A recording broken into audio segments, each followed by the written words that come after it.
दोस्तों अज मैं तुहाडे नाल चर्चा करना चाहुंदा वां जिहड़ा बहुत विवादित मुद्दा वा BSF ने जो 50 किलोमीटर का अधिकार ले लिया वा केंद्र सरकार तो पंजाब के अंदर तक और उसका एक आधार बनाया गया कि पिछले कुछ समय तो पंजाब दे विच पाकिस्तान के जरिए बॉर्डर के अक्रॉस बहुत सारिया ड्रोन्स आ रही ने, बहुत सारा असला आ रहा वा और बहुत सारा असला इकट्ठा किया गया पंजाब दे विच ताकि पंजाब के हालात दोबारा खराब किए जाए। मैं कहना चाहना वा कि जे तुसी बिल्कुल निरपक्षता के नाल इस सारी गल नूं अच्छी तरह घोख करे पंजाब की सरकार या केंद्र सरकार भी, ये सारा एक हाइप क्रिएट की गई है। एक तो पंजाब नूं बदनाम करने वास्ते, सिखां नूं बदनाम करने वास्ते। एक हाइप का मतलब हैगा वा कि किसी तरीके नाल इनडायरैक्टली गवर्नमेंट ऑफ इंडिया जिहड़ा है वो पंजाब दे उत्ते सीधे तौर पर काबज हो सके, साडे होम डिपार्टमेंट नूं रिमोट कंट्रोल दे राहीं वो चलाउण। क्योंकि जिहड़ियां ड्रोन्स ने अगर वो आ रही ने पाकिस्तान के बॉर्डर तो उत्ते, पहली गल तो यह आ जानी अच्छी तरह नाल सब नूं पता कि सारे बॉर्डर के उत्ते बड़े वड्डे पद्धर ते फेंसिंग हुई हुई है, उहदी इलैक्ट्रीफिकेशन हुई हुई है। जिहड़ा उरले पासे अपने पंजाब के किसान जदों जांदे ने खेती करन बॉर्डर बेल्ट विच ते उन्हां दी टाइमिंग्स तय कीतियां होईयां, शायद सवेरे 8 बजे तो लैके 5 बजे तो बाद उत्ते कुछ नहीं, चिड़ी भी नहीं फड़क सकती। ते जब एडी टाइट सिक्योरिटी आ, सारी BSF चप्पे चप्पे के उत्ते लगी हुई आ, बॉर्डर सिक्योरिटी फोर्स, तो फिर ड्रोन्स कित्थों आ रही ने ये सारियां? ये मेरे हिसाब दे नाल पंजाब दी कुछ शरारती अंसर इस तरह का दिल्ली के हत्थां विच खेड के एक अरसे तो रिपोर्ट्स तैयार कर रहा कि बहुत असला आ गया ड्रोन्स के राहीं और इसनूं किसी तरीके दे नाल हैंडओवर किया जाए ताकि BSF जिहड़ी आ वो हुण 50 किलोमीटर तक उन्होंने अधिकार दिते। पहला 15 किलोमीटर तक BSF को अधिकार सीगे बॉर्डर तो कि 15 किलोमीटर तक वो सर्च कर सकते हैं, सीज कर सकते हैं, अरेस्ट कर सकते हैं। तो उन्होंने हुण 50 किलोमीटर मतलब है कि बॉर्डर तो लैके लगभग ब्यास दरिया तक वो किसी नूं आण के छापामारी कर सकते हैं, सर्च कर सकते हैं, अरेस्ट कर सकते। तो फिर पंजाब का अधिकार कित्थे गया? पंजाब की पुलिस का अधिकार कित्थे गया? ਇਹਦਾ मतलब साडी जिहड़ी होम डिपार्टमेंट आ ते पंजाब सरकार वो डिफंक्ट हो जाएगी और साडा जिहड़ी साडी असल ऑटोनॉमी जिहड़ी असीं बहुत देर तो मंग रहे कि सानूं ज़्यादा अधिकार दिते जाण ते वो साडे अधिकार होर खोण दे चक्कर विच इस तरह दीयां रिपोर्ट्स तैयार कीतीआं। हुण आपां ड्रोन्स की गल करिए, ड्रोन कोई छोटी मोटी चीज़ तो है नहीं कि किसी ने नोटिस ही नहीं की। अक्सर जे ड्रोन्स आउणियां अक्रॉस द बॉर्डर उहदे दो तरीके ने, एक तो या उन्होंने ग्राउंड हैंडलर्स चलाउण ऑपरेट करन रिमोट के राहीं थल्लियों बॉर्डर के परले पासे बैठे होण ते वो ड्रोन नूं उत्थों उडाउण ते बॉर्डर के उत्तों दी फेंस के उत्तों दी लिया के इत्थे असला सुट्टण। अक्सर उस ड्रोन की कोई कैपेसिटी होगी कि किन्ने रेंज तक जा सकती है, किन्ना वजन कैरी कर सकती है, किन्नी उहदी आवाज़ आउंदी। आपां शादियां ते जिहड़े ड्रोन्स देखदे जिहड़े अपने ओवरहेड फंक्शनस नूं कवर करदे आ उहदी काफ़ी आवाज़ हुंदी है और उहदी हवा भी काफ़ी थल्ले तक शोर मचाउंदी है। ते दूसरा तरीका है टेक्नोलॉजी आ that if the drones are controlled via satellites, और जिहड़ियां सैटेलाइट्स है सारियां ये किसी दी ये तो है नहीं किसी प्राइवेट समगलर ने सैटेलाइट लाई हुई है, किसी छोटे मोटे बंदे ने अपनी सैटेलाइट छड्डी हुई है आकाश दे विच। सैटेलाइट सारियां सरकारां दे टाइटली कंट्रोल्ड है, एक एक एक्टिविटी उन्हां दी मॉनिटर हुंदी है।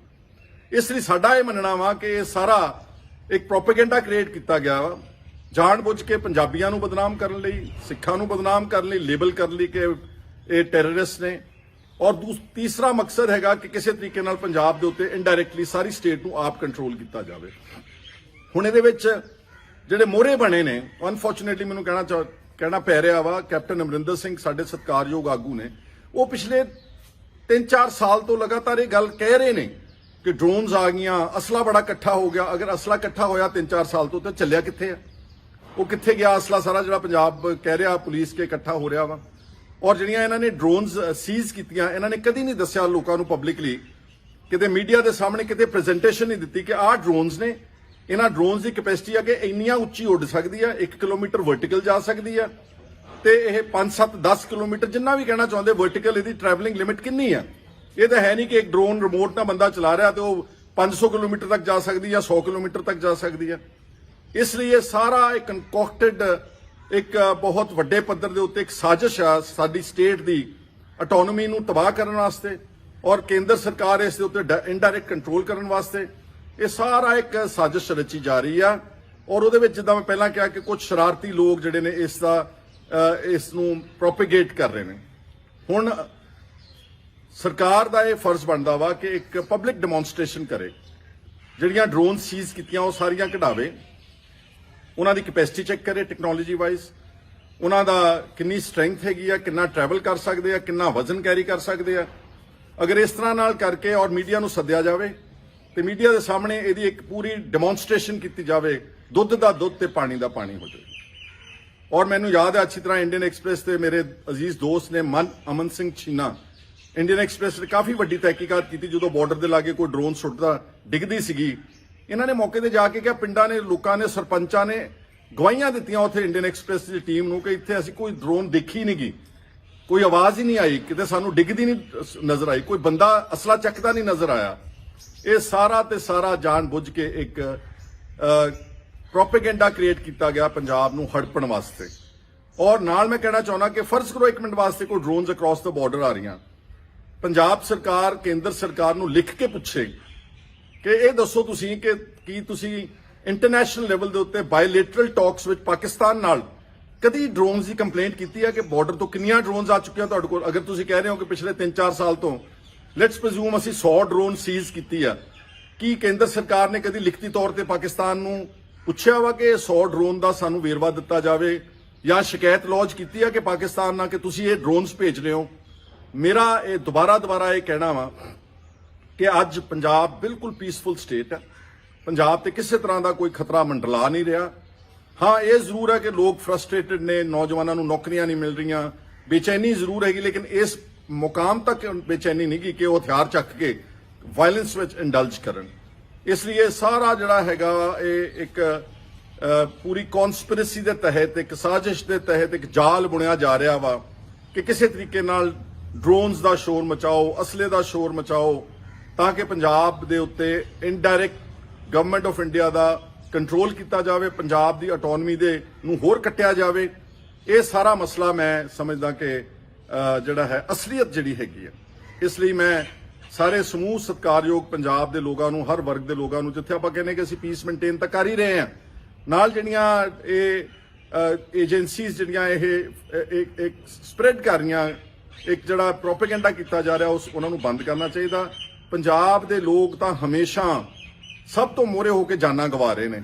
ਆ ਪਿਛਲੇ ਦਿਨੀ 5 ਵਿਅਕਤੀ ਮਾਰੇ ਗਏ ਜਵਾਨ ਜੰਮੂ ਕਸ਼ਮੀਰ ਵਿੱਚ ਐਨਕਾਊਂਟਰ 'ਚ, ਉਹਨਾਂ 5 ਚੋਂ 3 ਤਾਂ ਇਕੱਲੇ ਪੰਜਾਬ ਦੇ ਸੀਗੇ। ਇੱਕ ਤਾਂ ਮੇਰੇ ਹਲਕੇ ਦਾ ਸਾਹਮਣੇ ਪਿੰਡ ਆ ਮਾਨਾ ਤਲਵੰਡੀ, ਸੂਬੇਦਾਰ ਨਾਇਬ ਸੂਬੇਦਾਰ ਜਸਵਿੰਦਰ ਸਿੰਘ, ਉਸਨੇ ਸ਼ਹਾਦਤ ਪ੍ਰਾਪਤ ਕੀਤੀ ਹੈ। ਆ ਪਿੱਛੇ ਚਾਈਨਾ ਦੇ ਨਾਲ ਇੰਟਰੂਜਨ ਤੇ ਝਗੜਾ ਹੋਇਆ ਸੀਗਾ, ਲਗਭਗ 20 ਜਵਾਨ ਮਾਰੇ ਗਏ ਸੀ ਚਾਈਨੀਜ਼, ਉਸ ਆਪਸ 'ਚ ਜਿਹੜਾ ਉਹਨਾਂ ਦਾ ਲੜਾਈ ਹੋਈ ਆ। ਉਹਨਾਂ 20 ਚੋਂ 5 ਇਕੱਲੇ ਪੰਜਾਬ ਦੇ ਸੀਗੇ। ਮਤਲਬ ਸਾਡਾ ਰਕਬਾ ਤਾਂ ਸਿਰਫ 2% ਹੈ, ਆਬਾਦੀ ਵੀ ਸਿਰਫ 2% ਆ, ਲੇਕਿਨ ਅਸੀਂ ਕੰਟਰੀਬਿਊਟ ਕਰਦੇ ਹਾਂ 25%। ਕੇਂਦਰ ਸਰਕਾਰ ਨੂੰ ਇਹ ਚਾਹੀਦਾ ਵਾ ਕਿ ਬਜਾਏ ਇਸ ਤਰ੍ਹਾਂ ਦਾ ਸਾਜ਼ਿਸ਼ਾਂ ਬਣਾਉਣਾ, ਪੰਜਾਬ ਨੂੰ ਕਮਜ਼ੋਰ ਕਰਨਾ, ਪੰਜਾਬ ਦੇ ਰਕਬੇ ਨੂੰ ਹੋਰ 50 ਕਿਲੋਮੀਟਰ ਤੱਕ ਅੰਦਰ BSF ਨੂੰ ਲੈ ਕੇ ਆਉਣਾ ਚਾਹੀਦਾ, ਤਾਂ ਉਹਨਾਂ ਨੂੰ ਇਹ ਆ ਕਿ ਸਾਡੇ ਕਿਸਾਨਾਂ ਦੇ ਜਿਹੜੇ 3 ਕਾਲੇ ਕਾਨੂੰਨ ਬਣਾਏ ਨੇ, ਕਿਉਂਕਿ ਇਹਨਾਂ ਦੇ ਬੱਚੇ ਹੀ ਉੱਥੇ ਰਖਵਾਲੀ ਕਰ ਰਹੇ ਨੇ ਬਾਰਡਰਾਂ ਦੇ ਉੱਤੇ, ਇਹ ਕਾਲੇ ਕਾਨੂੰਨ ਰੱਦ ਕੀਤੇ ਜਾਣ। ਕਿਸਾਨਾਂ ਤੇ ਖੇਤ ਮਜ਼ਦੂਰਾਂ ਦਾ ਇੱਕ ਵੱਡਾ ਪੈਕੇਜ ਦੇ ਕੇ ਉਹਨਾਂ ਦਾ ਕਰਜ਼ਾ ਜਿਹੜਾ ਇੱਕ ਵਾਰ ਮਾਫ ਕੀਤਾ ਜਾਵੇ। ਜੇ ਤੁਸੀਂ ਕਾਰਪੋਰੇਟਸ ਦਾ ਕਰਜ਼ਾ ਮਾਫ ਕਰ ਸਕਦੇ ਹੋ, ਇੱਕ ਬਜਟ ਵਿੱਚ 10-10 ਲੱਖ ਕਰੋੜ ਰੁਪਇਆ ਚੰਦ ਘਰਾਣਿਆਂ ਦਾ ਮਾਫ ਕਰ ਸਕਦੇ, ਤੇ ਇਹਨਾਂ ਦਾ ਮਾਫ ਕੀਤਾ ਜਾਵੇ। ਇਸ ਨਾਲ ਲੌਂਗ ਇੰਡਿਊਰਿੰਗ ਪੀਸ ਪੰਜਾਬ ਦੇ ਵਿੱਚ ਰਹੇਗਾ। ਇਸ ਕਰਕੇ ਜਿਹੜਾ ਇਹ ਪ੍ਰੋਪੇਗੈਂਡਾ, ਇਸ ਨੂੰ ਤੁਰੰਤ ਬੰਦ ਕੀਤਾ ਜਾਵੇ।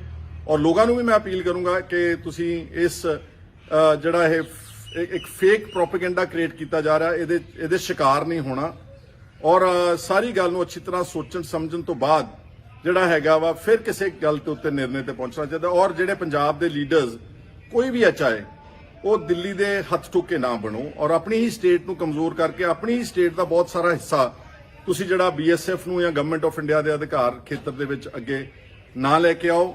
ਮੈਂ ਤਾਂ ਸਮਝਦਾ ਵਾਂ ਕਿ ਜੇ ਅਗਰ ਕੋਈ ਵਾਕਈ ਕੁਝ ਆ ਰਿਹਾ ਵਾ ਅਕ੍ਰੋਸ ਦ ਬਾਰਡਰ, ਵੈਸੇ ਤਾਂ ਆ ਨਹੀਂ ਸਕਦਾ, ਸੁਖਾਲਾ ਨਹੀਂਗਾ, ਪਰ ਅਗਰ ਕੋਈ ਆ ਰਿਹਾ, ਇਹਦਾ ਮਤਲਬ ਤੁਹਾਡੀ BSF ਜਿਹੜੀ ਆ ਉਹ ਇਨਕੰਪੀਟੈਂਟ ਹੈ, ਬਾਰਡਰ ਦੀ ਸਿਕਿਉਰਿਟੀ ਫੋਰਸ ਉਹ ਫੇਲ ਹੋ ਗਈ ਹੈ, ਕਿਉਂਕਿ ਉਹਨਾਂ ਨੂੰ ਤੁਸੀਂ 15 ਕਿਲੋਮੀਟਰ ਦਾ ਰਕਬਾ ਤਾਂ ਬਾਰਡਰ ਤੋਂ ਅੰਦਰਲੇ ਪਾਸੇ ਪੰਜਾਬ ਵੱਲ ਨੂੰ ਆਲਰੇਡੀ ਦਿੱਤਾ ਹੋਇਆ ਵਾ। ਤੇ ਜਿਹੜੀ ਫੋਰਸ ਇਨਕੰਪੀਟੈਂਟ ਆ, ਫੇਲ ਹੋ ਰਹੀ ਆ ਕਿਸੇ ਤਰ੍ਹਾਂ ਦੀ ਟਰਾਂਸਪੋਰਟ ਸਮਗਲਿੰਗ ਨੂੰ ਰੋਕਣ ਵਿੱਚ, ਤੁਸੀਂ ਉਹਨਾਂ ਨੂੰ 15 ਦੀ ਬਜਾਏ 50 ਕਿਲੋਮੀਟਰ ਪੰਜਾਬ ਦਾ ਹੋਰ ਰਕਬਾ ਹੈਂਡਓਵਰ ਕਰ ਰਹੇ ਆ। ਇਸ ਲਈ ਇਹ ਸਾਰੀ ਗੱਲ ਐਂਟੀ ਪੰਜਾਬ ਇੱਕ ਜਿਹੜਾ ਨੈਰੇਟਿਵ ਸੈੱਟ ਕੀਤਾ ਜਾ ਰਿਹਾ ਹੈ ਬੰਦ ਹੋਣਾ ਚਾਹੀਦਾ ਔਰ ਮੈਂ ਉਮੀਦ ਕਰਦਾ ਕਿ ਸਾਡੀ ਪੰਜਾਬ ਦੇ ਜਿਹੜੇ ਸਰਕਾਰ ਹੈ ਉਹ ਇਸ ਨੂੰ ਬਹੁਤ ਮਜ਼ਬੂਤੀ ਦੇ ਨਾਲ ਕੇਂਦਰ ਸਰਕਾਰ ਨਾਲ ਚੱਕੇਗੀ, ਇਸ ਨੂੰ ਟੁੱਥ ਐਂਡ ਨੇਲ ਅਪੋਜ਼ ਕਰੇਗੀ ਔਰ ਇਹ ਜਿਹੜਾ ਫੈਸਲਾ ਹੈ 50 ਕਿਲੋਮੀਟਰ BSF ਨੂੰ ਦੇਣ ਦਾ ਇਹ ਕੇਂਦਰ ਸਰਕਾਰ ਨੂੰ ਤੁਰੰਤ ਵਾਪਸ ਲੈਣਾ ਚਾਹੀਦਾ। ਇਹ ਮੇਰਾ ਅੱਜ ਦਾ ਵਿਸ਼ੇ ਸੀਗਾ। ਤੁਹਾਡਾ ਸਾਰਿਆਂ ਦਾ ਬਹੁਤ ਬਹੁਤ ਸ਼ੁਕਰੀਆ, ਧੰਨਵਾਦ।